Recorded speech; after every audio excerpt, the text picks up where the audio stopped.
the king who refused to rest. In the land of Alaoma, where the Igbo people thrived, the drums of mourning beat heavily one early morning. The village town crier, Okonko, ran through the dusty paths shouting, "The great Ischimezi is dead. Prepare for the wake." Ischimezi had ruled Alaoma for 20 rainy seasons, known for his wisdom in settling disputes and ensuring that the yam barns were always full. His sudden death stunned the people. How can the great Is die so suddenly? Many asked. But no one dared question further. The elders gathered at the palace to prepare for the traditional two-day wake. According to Igbo customs, the king's body must lie in state for his people to pay their respects, with rituals and prayers guiding his spirit safely to the land of the ancestors. The king's body, dressed in royal oquit cloth, adorned with beads, and holding his ancestral staff, was placed in a carved mahogany coffin in the palace's great hall. A sacred flame was lit beside him, symbolizing his journey to the spirit world. The first night. On the first night of the wake, the villagers gathered in the palace compound, singing dirges and telling stories of the king's deeds. The village diviner, Neka, stood near the coffin, chanting prayers and casting kola nuts to read the spirit's will. As the night deepened, strange things began to happen. The guards watching the coffin heard soft footsteps and whispers, though no one was near. The sacred flame flickered violently, almost going out. "Do you hear that?" one guard whispered to his companion. "It is only the spirits," the other replied, though his voice shook. "They must be guiding the Is." At dawn, when the elders and priests came to pour libations, the coffin was open and empty. The king's body was gone. The villagers erupted in panic. "Who has taken the king?" they cried. Neka's face darkened. "This is no theft," she said. "The Isa spirit is not at peace. There is a hidden truth here, one that must be revealed." The second night. By the second night, fear gripped the village. The elders decreed that more prayers and offerings be made to appease the ancestors. Chickens were sacrificed, and their blood sprinkled around the coffin to cleanse the space. As midnight approached, the air grew heavy.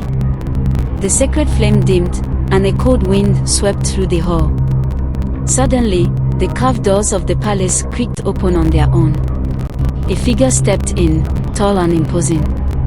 It was Ischimezi, but not as they had last seen him. His skin was ashen, his eyes glowed red, and his royal beads rattled like bones. His voice, deep and echoing, filled the hall. "Why do you disturb my rest?"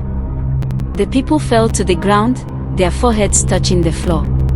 "Is Great One," the elders cried. "We honor you." "Honor," the king thundered. "You buried me in deceit. My spirit cannot join the ancestors while lies surround my death." The crowd murmured in fear.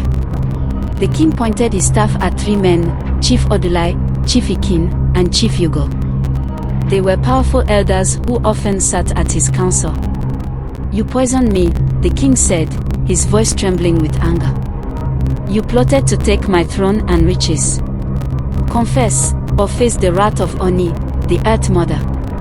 The three chiefs fell to their knees, wailing. "Forgive us, great Is." "It is true." The villagers gasped. Neka stepped forward, her face fierce. "You have desecrated the land with your treachery. The Earth Mother demands justice." The king's glowing eyes fixed on the three men. Shadows rose from the ground, binding their limbs. They screamed as the shadows dragged them toward the sacred flame, where they vanished into smoke. The king's warning. The hall fell silent. The king turned to Neka. "You, diviner, must guide the people. Let the truth of my death be known. Ensure that my spirit rests and that no leader rules through betrayal again." Neka nodded, bowing deeply. "Your wish shall be done, great Is." The king placed his staff on the floor. "I leave this as a reminder that justice cannot be silenced." His form began to fade, his voice softening as he spoke his final words. Honor the truth, or face the wrath of the ancestors. Aftermath. At dawn, the villagers buried the empty coffin, pouring libations and singing songs to guide the king's spirit to peace. Neka told the story of his betrayal to all who would listen, ensuring it was never forgotten. The king's staff remained in the palace, untouched, a sacred symbol of justice. And to this day, the people of Alaoma say that on quiet nights, the sound of beads rattling can be heard in the palace, a reminder that the ancestors are always watching.